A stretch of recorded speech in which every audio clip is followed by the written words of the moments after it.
Eso es lo que ocurre. Mientras que si consultamos sobre la masa monetaria o la emisión monetaria, ustedes no van a encontrarla en términos reales. No sé si me explico. Por eso es necesario dividirla dentro del nivel general de precios. Eso lo pueden comprobar entrando a la página del Banco Guatemala. Ahí van a ver series de programación financiera o de indicadores de este tipo. Pero para, y sigue apareciéndome sus mensajes, Camilo, pues para estas variables, masa monetaria, emisión, M1, M2, M3, etcétera, las presentan en términos nominales. Entonces, por eso es que la literatura, y no solo es en Guatemala, es en todos los casos, entonces la literatura considera esos saldos, le agregan el denominador el nivel de precios para hacerlo consistente con lo que está aquí, que ya está expresado en términos reales. ¿Sí? No sé si me explico. ¿Y Sebastián? Licenciada, no sé si me escuchas, que me tuve que cambiar el lugar porque no tenía buena señal. Ah, pero usted Eh, sí me escuchó. no, solo medio entendí que la demanda monetaria ya está dada en precios reales, Uh-huh. Sí, es correcto, así lo pero no sé considera. por qué. Es que la literatura ya lo considera así, porque los libros de macroeconomía generalmente empiezan por la medición del Producto Interno Bruto. Entonces enseñan esas diferencias entre variables reales y nominales o precios corrientes y constantes, etcétera. Entonces, luego ya van pasando al análisis del mercado de bienes y luego al de dinero. Y de esa cuenta, también en el mercado de bienes estamos hablando de variables reales. Y les decía ayer que cuando estamos viendo modelos, esto es un modelo sencillo, pero es un modelo. No podemos mezclar variables reales con nominales. Eso sería un error garrafal en cualquier tipo de modelo. No habría consistencia estadística ni de ningún tipo porque estaríamos mezclando peras con manzanas. Entonces, los autores asumen pues que ya se da por enterado el lector o quien esté consultando, un estudiante o profesor, esta literatura, asumen que ya se toman estas características, es decir, que quien consulta el libro sabe que se está hablando de valores expresados de la misma forma, es decir, en este caso en términos reales, y como la oferta de dinero, cuando consultamos las series en la vida real para que, y consúltenlo si no me creen, consultan las series para la oferta de dinero, no van a encontrarla ya en términos reales, como sí lo hacen con el PIB. Si ustedes buscan una base de datos para el PIB, ni necesitan deflactarlo porque ya está dado de esa forma. Se construye con un año base. ¿Sí? ¿Me explico, Sebastián? Sí, licenciada, gracias. Ya Sí, me quedó claro. entonces por eso es que la literatura lo asume, ¿verdad? Como que ya es conocido, pero en ningún modelo podemos mezclar variables reales y nominales, en ningún modelo. Esto que les iba para econometría, tienen que estar trabajadas en la misma forma, ¿sí, Camilo?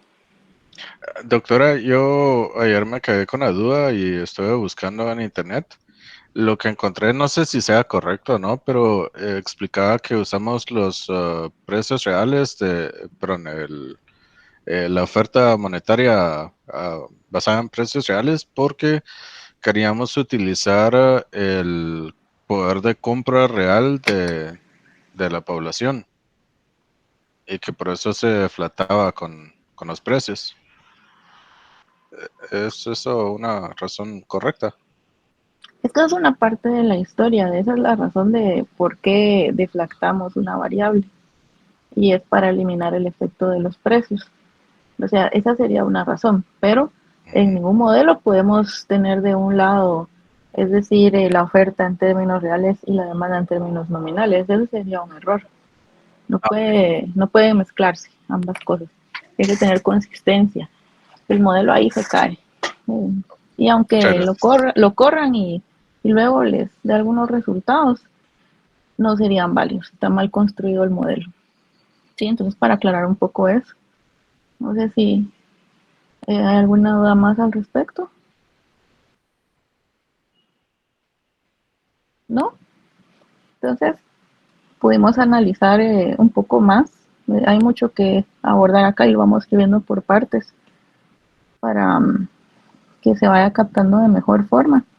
De hecho, los libros, y por eso no les sugiero determinado libro, porque los libros dan por sentado que ya se conocen muchas cosas y no siguen ciertos pasos.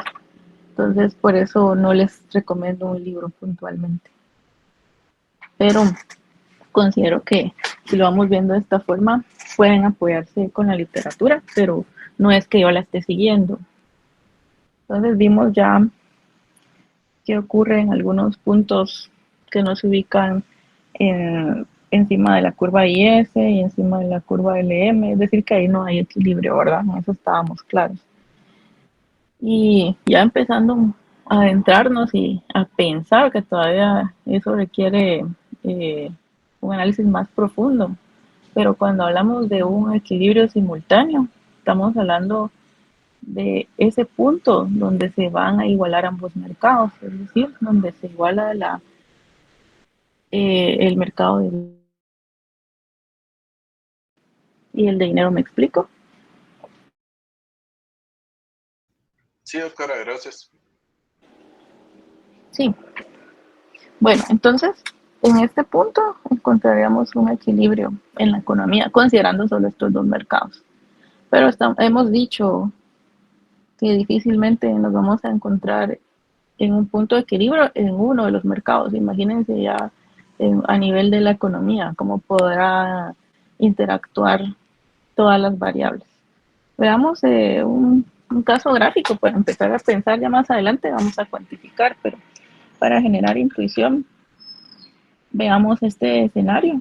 En la primera gráfica tenemos ambas curvas dibujadas. Ese es el modelo ISLM, cuando se consideran ambas curvas, es decir, ambos mercados.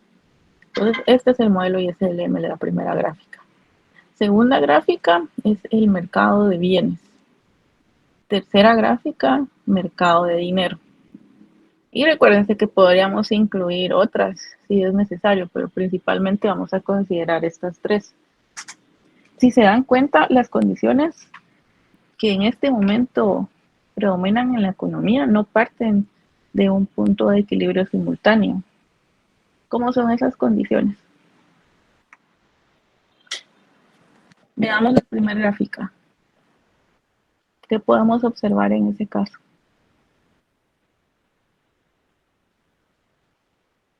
¿Alguna idea por ahí?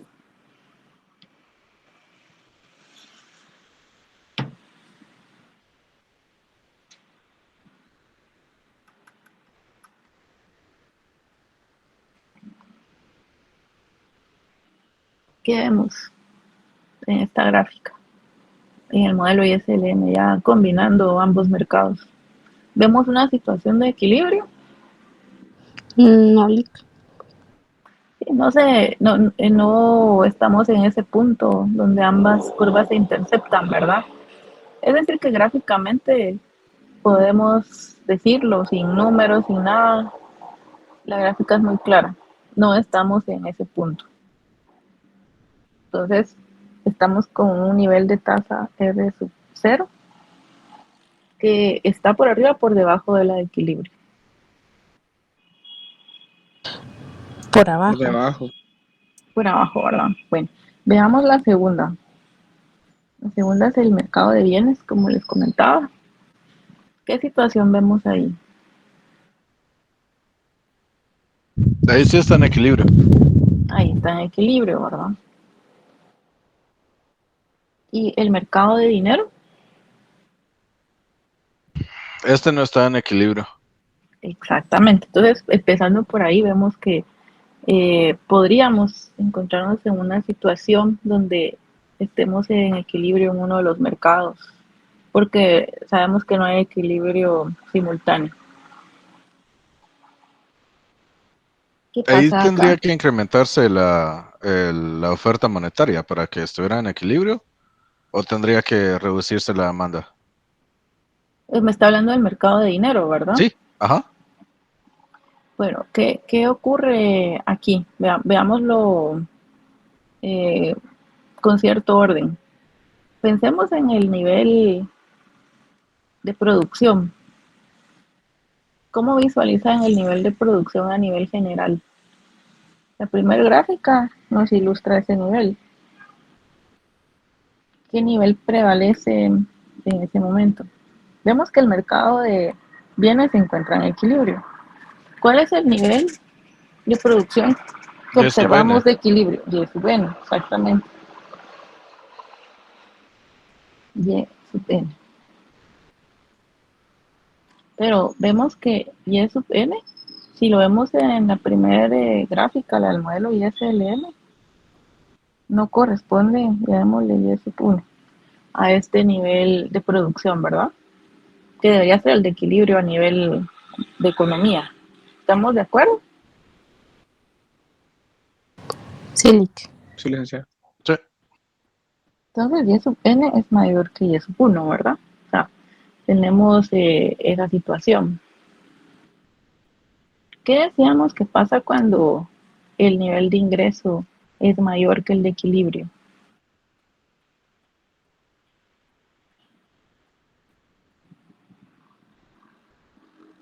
Es porque hay mayor demanda.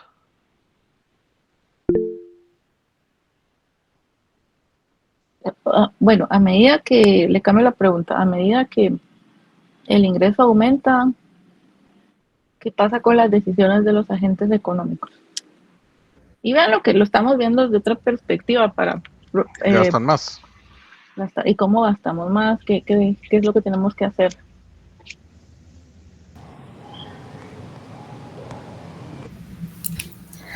Se demanda Sí. más dinero. Exactamente. Sí, sí, Camilo lo vio. No escuché, perdón. Dice Sally, creo que fue quien dijo que se demanda más dinero. Ah, ok.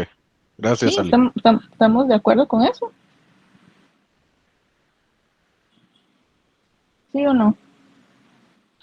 No Sí, entendí por qué. licenciado. Sí. Y usted, Camilo, no sé, se me perdió, ¿no? No entendí por qué cuando demandamos más, perdón, cuando gastamos más. Ah, ok, ya entendí, perdón. Ya Ya me lo acordó. analicé. Sí, gracias. Yo creo que usted, es que cuando vemos el análisis simultáneo ya se complica un poquito más. Ya no nos centramos solo en un mercado, sino que aquí sí ya podemos pensar en ambos. Sí, exacto. Sí, entonces por eso vamos paso a paso, ¿verdad? Pero la idea es poder comprender qué ocurre en la economía, aunque sea una economía cerrada. Bueno, entonces la demanda de dinero, ¿por qué motivo aumenta? Porque estamos gastando más, entonces se necesita más dinero. Y según Keynes, ¿qué motivo es? Es consumo. Motivo transacción.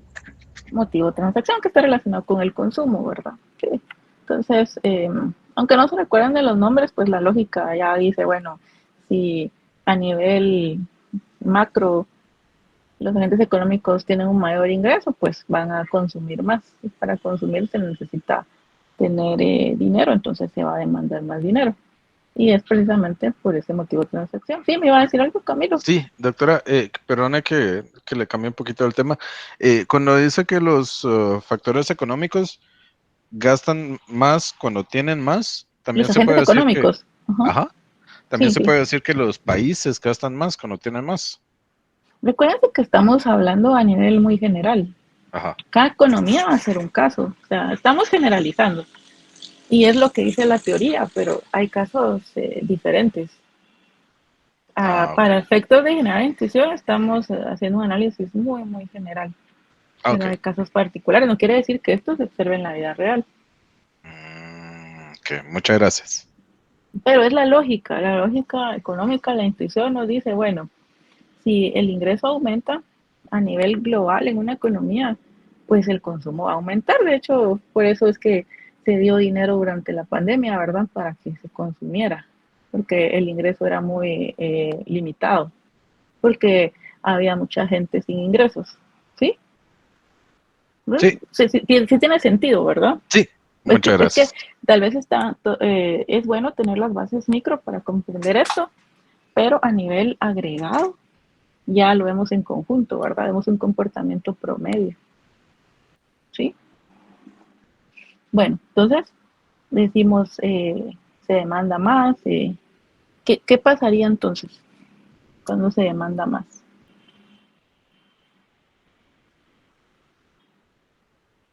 Más dinero. Porque recordemos que ahora vámonos a la última gráfica, al mercado de dinero. ¿Qué está pasando en ese mercado? Me imagino que no es tan fácil de que un banco central cambie su política monetaria. Me imagino que tiene que haber reuniones y es Ujú. algo bien complicado. Entonces, no. Mi lógica diría que se incrementaría la oferta monetaria, pero eso haría que la inflación creciera. Bueno, usted está hablando de medidas de política, Ah, ok. ¿verdad? O sea, las medidas de política se adoptan para corregir ciertas condiciones, pero si todavía no pensamos en medidas de política, si el análisis ceteris paribus, ¿qué ocurre? Allí aumentaría la tasa de interés, ¿verdad? Pues primero observaríamos un desequilibrio, ¿verdad? En el mercado de dinero, porque la demanda aumenta,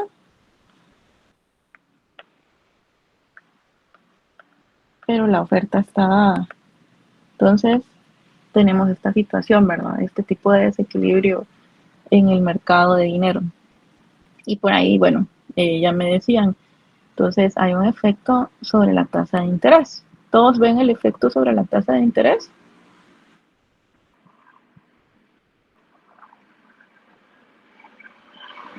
¿Sí lo ven los demás? Hay un desequilibrio, hay un exceso de demanda. ¿Qué decíamos que pasa cuando hay un exceso de demanda de dinero? Se debería incrementar la oferta. No, es que no puede incrementar la oferta está... Ah, ok. Uh-huh. Tiene que jugar Sería, con el interés, ¿verdad? ajá, la tasa de interés tendría que incrementar, ¿no? Para ese Sí, nivel de ingreso. recuerden que para ese, o sea, esa presión sobre una mayor demanda provoca que la tasa de interés incremente. Sí, es lo que va resultando de las fuerzas del mercado, ¿verdad? Oferta y demanda. Exceso de demanda de cualquier bien que provoca con el precio. Que suba, que Incrementa. el precio suba. Sí, entonces resube. ¿Cómo lo vemos en la última gráfica? ¿Cómo sería?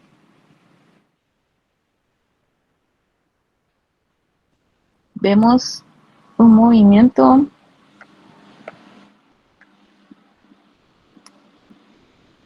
a lo largo de la curva MD debido a que la oferta monetaria está dada, no se puede hacer nada porque todavía no estamos viendo medidas de política. Y se alcanza una tasa de interés distinta, más alta, llamémosle R sub 1. Pero ahí no termina la historia.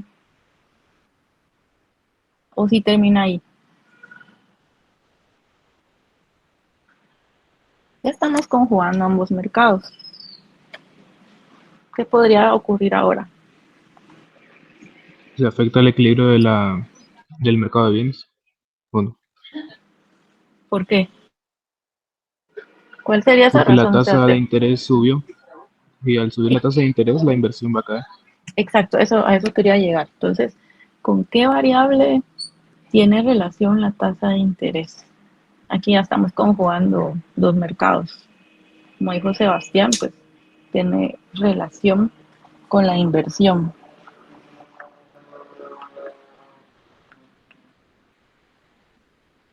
¿Y cómo decíamos que es esa relación?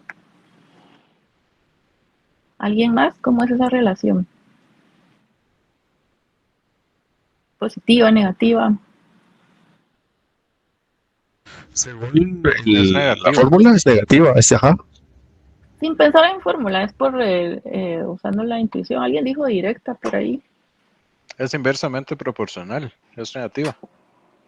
Bueno, la relación es inversa, o sea, es una relación negativa. ¿Qué quiere decir eso? ¿Y cuál es la razón por la que esa relación es negativa? Porque no es una fórmula, como siempre les digo, no son fórmulas. Se cambia algo y se arruinó la fórmula. Entonces no es una fórmula, sino que es lo que nos dice, se ríen, es lo que nos dice la lógica. ¿Cuál es la razón por la que esa relación es negativa? Cuando hay una tasa de interés más alta, es más difícil invertir en capital. Bueno, cualquier inversión se vuelve más difícil. El financiamiento, ¿verdad? Es más costoso para los empresarios, entonces adquirir bienes de capital no es tan fácil como dice Camilo, es más caro. Las empresas siempre quieren liquidez, ¿verdad? Entonces, aunque a veces tengan dinero, van a prestar ese dinero para hacer inversiones, si las tasas son bajas. Sí, y recuérdense que estamos hablando de la inversión productiva cuando hablamos del mercado de bienes. Siempre insisto en eso para que no se me pierdan por ahí. Entonces estamos hablando de la inversión del mercado de bienes. ¿Sí? Entonces, una tasa de interés más alta, ahora R1, lo que provoca es un encarecimiento del financiamiento para los empresarios. Entonces la inversión cae. ¿Qué ocurre cuando la inversión cae?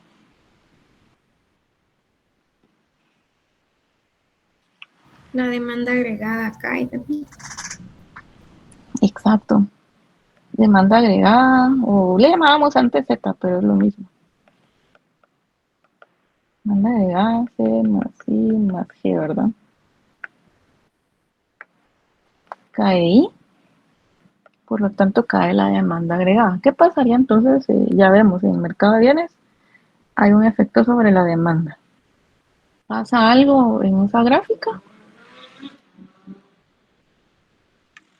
Sí, se trasladaría esa curva de demanda agregada 1 hacia abajo.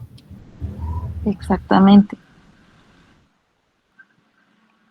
Hacia DA sub 2. ¿Sí? ¿Lo ven los demás?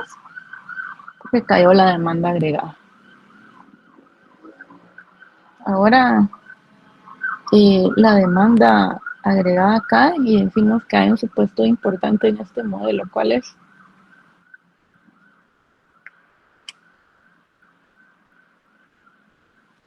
¿Cuál es ese supuesto importante? Se produce todo lo que se Tiene demanda. que ser igual a la demanda. Sí, exacto. Como dice Sebastián y alguien más por ahí, pues el supuesto para el mercado de bienes es que todo lo que se produce va a ser demandado o viceversa, ¿verdad? Hay una correspondencia entre oferta y demanda de bienes. Entonces, ¿qué pasa con la producción? ¿Qué pasa con Y? Baja también. Crece. ¿Quién dijo que crece? Yo. ¿Por qué crecería a gusto? No, decrece, de crecimiento. Es que no se le escuchó la primera sílaba. Disculpe. Por eso yo me asusté, ¿no? Entonces, Y cae. ¿Hasta dónde? Hasta aquí más o menos. Llamémosle Y1. ¿Sí? Y cae. Y si lo vemos en el modelo de la primera gráfica, aquí también podemos dibujar la tasa de interés. Bueno, ahora vean que abordamos el análisis desde otra perspectiva, porque generalmente partimos de condiciones de equilibrio. Por aquí, como veníamos analizando ayer, algunos momentos en los que no se está en equilibrio, entonces resulta interesante que también podemos abordarlo desde esta perspectiva. Un análisis ya buscando un enfoque más realista. Y en cuanto a las consecuencias económicas o a la conclusión de todo lo que pasó acá, ¿qué podríamos decir? ¿Qué vimos que pasó finalmente? Para alcanzar un equilibrio a nivel macroeconómico, siempre hay costos. ¿Cuáles fueron esos costos?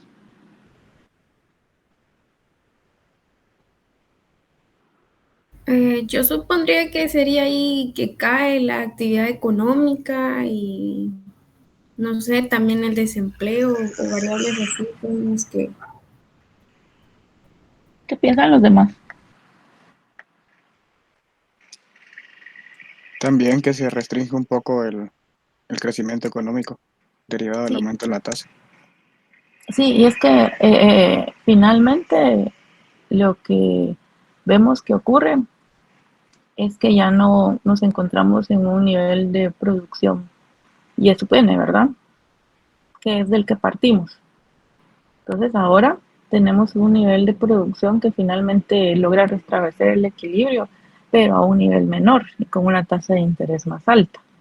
Y como decían, entonces esto tiene un costo sobre la actividad económica. ¿Cuál es ese costo para alguien más?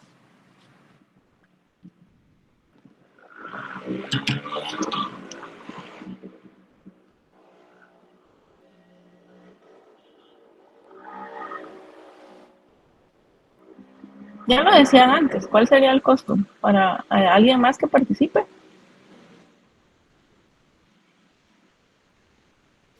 Puede ser el aumento de los precios. Aquí todavía, como estamos en un modelo keynesiano, ¿cómo son los precios?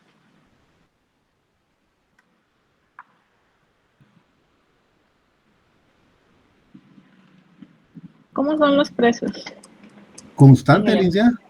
Constantes, exactamente. Entonces, digamos que aquí por eso es que no tenemos una gráfica con nivel de precios. Eso lo vamos a ver más adelante.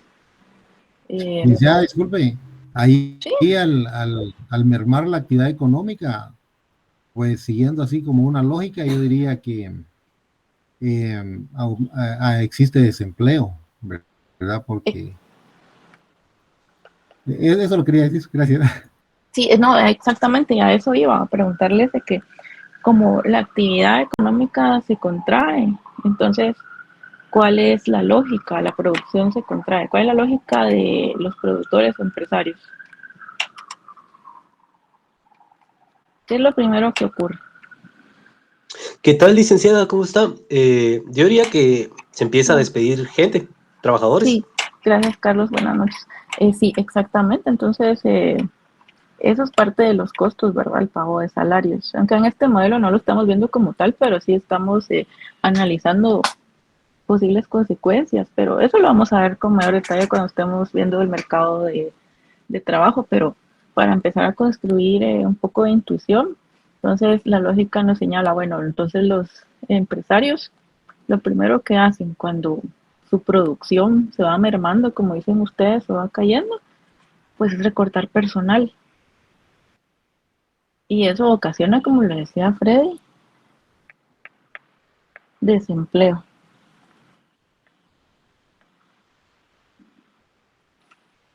¿Por qué resulta relevante entonces estudiar no solo puntos de equilibrio, sino también puntos de desequilibrio? Porque es una pregunta que me hacían ayer. ¿Por qué resulta relevante entonces? Ya les había anticipado la respuesta, pero ¿qué piensan ahora? Licenciada, yo pienso que normalmente los países entonces se encuentran en desequilibrio. Lo ideal es que se encuentren en equilibrio, pero es importante analizar los desequilibrios porque normalmente ahí se mantiene. ¿Alguien más me va a hablar por ahí? Lick, perdón. Bueno, pues prácticamente el trabajo de la economía es acercarse lo más posible a un equilibrio, ¿verdad? Entonces, los extremos afectan.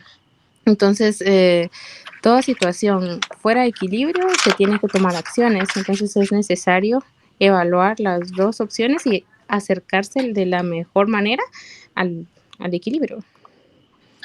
Exactamente, sí, concuerdo con ambos. Y sí, ayer justamente alguien lo preguntaba, pero ¿por qué resulta relevante estudiar estos dos puntos? Esto será el punto A y el B. ¿Por qué es importante? Pues precisamente por eso, porque en la vida real, aunque no sea este un modelo todavía tan completo, pues en la vida real sabemos que hay situaciones donde existe, por ejemplo, desempleo, como en este caso sencillo que veíamos aquí. Finalmente ocurre una situación de desempleo debido a la contracción económica y lo vivimos en la pandemia, ¿verdad? ¿Qué veíamos en la pandemia? O sea, si fuéramos, no supiéramos primero, el primer paso es saber cómo nos encontramos. Por eso es que existen tantos indicadores, porque evaluar la salud de las economías es relevante para poder tomar acciones. O sea, primero, conocer el país, luego identificar qué es lo que está ocurriendo, dónde están esos desajustes o esos desequilibrios, y luego ya se puede empezar a pensar en correcciones, porque les decía, todo tiene un costo. Aquí, si lo que se quería era restablecer el equilibrio, porque todavía no estamos hablando de medidas, eso lo vamos a ver la otra semana, pero aunque no estemos hablando de medidas, vemos que sí se quería una corrección a nivel macroeconómico, es decir, entre estos dos mercados. Entonces el costo fue un menor crecimiento y tasa de desempleo más alta. ¿Sí? ¿Están de acuerdo? Entonces no sé si ahora les hace más sentido por qué abordar esos puntos distintos a los que se ubican sobre las curvas. Porque también se puede estar en equilibrio en un mercado y en otro no. Pero no sé si ahora les hace sentido. Sí, me quedó mucho más claro. Sí, solo quiero estar segura. Y A mí también me queda claro, licenciado. sí, creo que con análisis gráfico, por eso me gusta empezar con el análisis gráfico, ya luego ya vamos a ver un poco de matemáticas más adelante. Que también, recuérdense que para nosotros como economistas, pues es importante contar con algunas herramientas estadísticas. Y eso es econometría. Y aunque aquí no, son modelos lineales, no como los que ustedes van a ver en otros cursos, pues ya se van construyendo las bases para poder comprender un modelo. ¿Dudas, comentarios aquí? O de la clase de ayer, no sé si todo estaba claro para los que se conectaron después, para luego pasar a Doctora, otros disculpe. temas. ¿Sí? Solo una consulta. ¿Cómo puedo relacionar entonces, de acuerdo a las gráficas que estamos viendo, que la actividad económica incurre en el desempleo? Bueno, después voy con usted, Augusto. Pues esto es porque la actividad económica se contrajo. Vemos en el nivel, en la segunda gráfica, la del mercado de bienes. Esta contracción, ¿verdad? De hecho, la demanda agregada cae. Entonces la producción cae también. Como la producción cae, los empresarios lo que hacen es recortar personal. ¿Sí? Ahí sería la relación. Es debido a que el proceso productivo ya no necesita contar con ese número de trabajadores, si lo vemos desde esa forma. Ya, muchas gracias, doctor. ¿Sí? ¿Sí le quedó claro, Baker? Sí, muy claro. Gracias, doctor. ¿Augusto? Sí, doctora, disculpe. Mi pregunta es relacionado al análisis, el orden del análisis que se debe de efectuar en estas tres gráficas. Por lo que yo vi, comenzamos analizando el mercado, o sea, cómo estaban los equilibrios, si estaban en equilibrio o desequilibrio las diferentes gráficas, pero ya después para comenzar a entrar a profundidad dentro del análisis de qué hacer para regresar al equilibrio, comenzamos con la gráfica de dinero, ¿verdad? Del mercado del dinero. Para ver los efectos sobre la demanda agregada y por último ver la ISLM, ¿verdad? Así es. En este caso sí. No necesariamente, no es una receta. Por eso les digo, no hay, más que todo cuando se sigue un proceso matemático, sí hay pasos cuando se va a resolver y sabemos que primero igualamos, después despejamos, sacamos factor común, ahí sí son pasos. Sin embargo, para saber si hay una receta para decir, bueno, voy a llegar al equilibrio simultáneo si empiezo por tal mercado, no existe, depende de las condiciones que prevalezcan. En este caso, porque veíamos que el mercado de bienes es el que se encuentra en equilibrio. En este caso fue así, por eso empezamos de esa forma. Si hubiera sido distinta esta situación, el análisis cambiaría bastante. Podría ser que no empezáramos por ahí. Podría Está ser, bien. depende. Gracias, licenciada. Es decir, que lo que yo quiero que desarrollen es esa lógica, esa intuición que les va a ayudar bastante para comprender lo que sigue. Y de esa cuenta, aquí todavía no estamos viendo políticas, eso lo vamos a ver gráficamente la otra semana. Y para poder ya practicar un poco el martes, se va a trabajar con la licenciada Ana. Más tarde, yo voy a colgar el laboratorio número 1, el cual deben entregar físicamente, por favor. Eso es importante que lo entreguen de forma física. No, aunque se cuelgue en Classroom, es para que ustedes lo tengan, porque ya que estamos en virtualidad, pues de qué otra forma podríamos trasladárselos. Entonces, aprovechando las plataformas, usamos Classroom y ahí voy a subir esa primer práctica, primer laboratorio. Ya vimos una guía de lectura, ¿verdad? Todo esto va acumulando zona. Parte de esos 10 puntos de tareas y laboratorios. O sea, la guía de lectura número 1, parte de los 10 puntos. Laboratorios, parte de los 10 puntos. ¿Qué quiere decir eso? Que el martes, al iniciar el periodo, porque si lo entregan después ya no se recibe, porque de hecho se va a resolver. La licenciada va a resolver con ustedes. Ella es quien va a trabajar con ustedes el martes. Y se van a dar cuenta que ya poniéndole numeritos, pues también se puede obtener cierto análisis. Acuérdense que aquí nos enfocamos en la formalidad de cómo construir un modelo y el análisis gráfico. Todavía no lo hemos visto con números. Esa es la parte que falta explorar para poder hacer un análisis integral más adelante y que les haga más sentido todo lo que estamos viendo. Entonces, la idea es que ustedes trabajen el fin de semana el laboratorio número 1 de forma individual. Ahí van a ver las instrucciones más noche.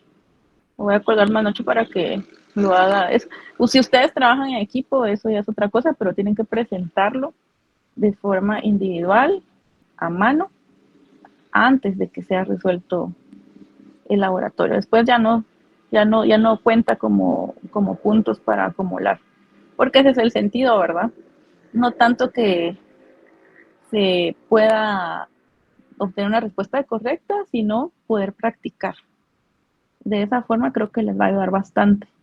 Y por eso es que se destinan periodos completos para poder resolver las tareas, porque también es parte del proceso de aprendizaje. Y no lo habíamos podido hacer, la idea era haberlo hecho hoy, que están juntos los 2 salones, pero debido a los exámenes no llegamos hasta acá. Entonces no se podía todavía abordar el laboratorio y por eso tampoco en el examen entró un ejercicio de equilibrio simultáneo.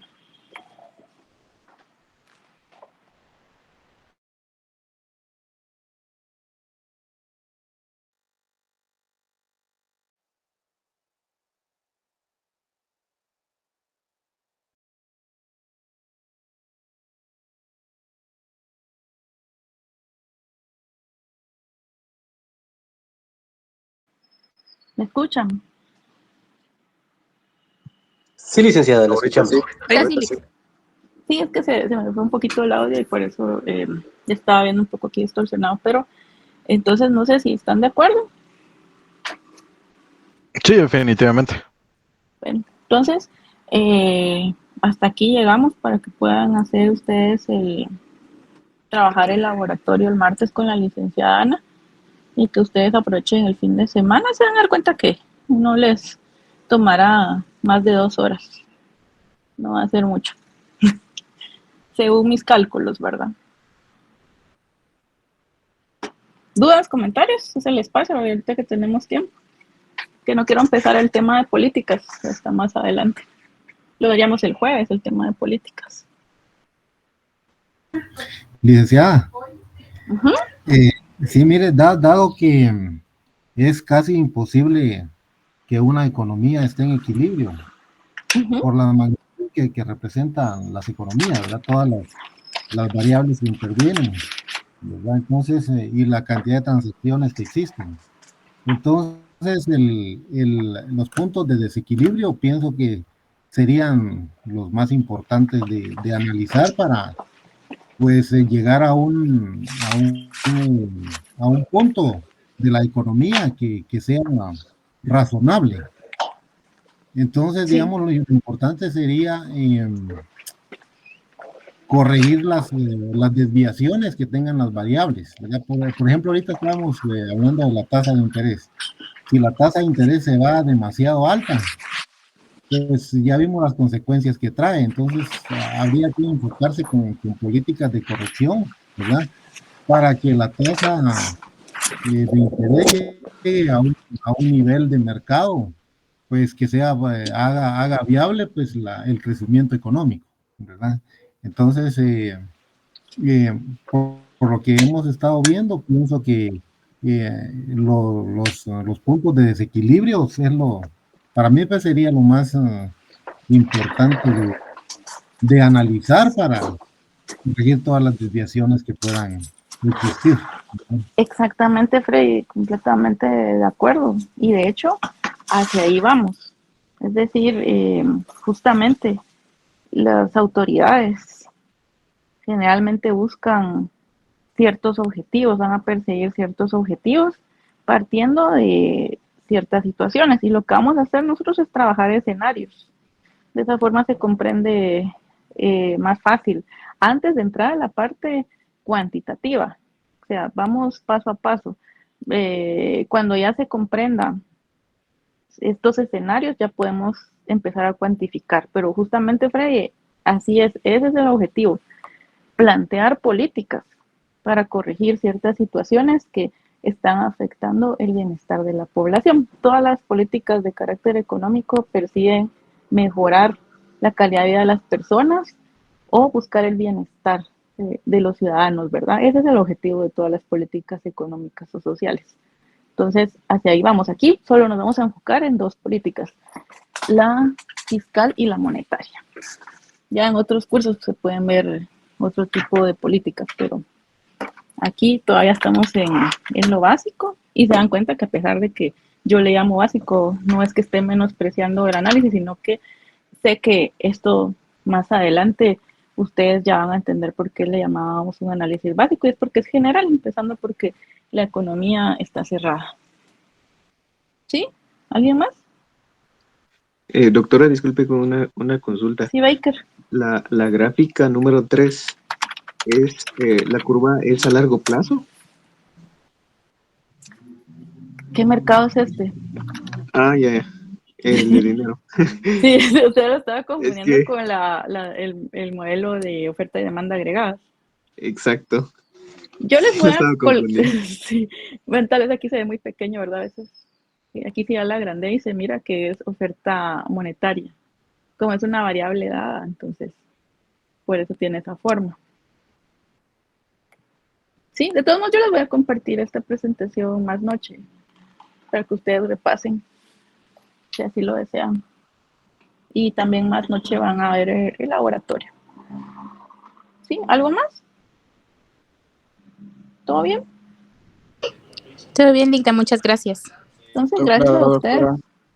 Entonces, me alegra habrán muchas dudas con el laboratorio. Ahí habrá muchas. Se van a dar cuenta que como es con números, eso es una forma complementaria de ir abordando el análisis. Entonces, podría ser que haya dudas. Y si hay dudas, pues ese es el objetivo, ¿verdad? Que se aclaren. Por eso se va a resolver. ¿Sí? De acuerdo, gracias, Dicta. Perfecto. Entonces, me alegra que estén comprendiendo mejor forma ahora. Los veo la próxima semana. El martes trabajan con la licenciada Ana. Yo los veo el jueves. Gracias, doctora. Gracias, doctora. Gracias, doctora. Hasta el jueves. Feliz fin de. Muchísimas gracias. Feliz noche.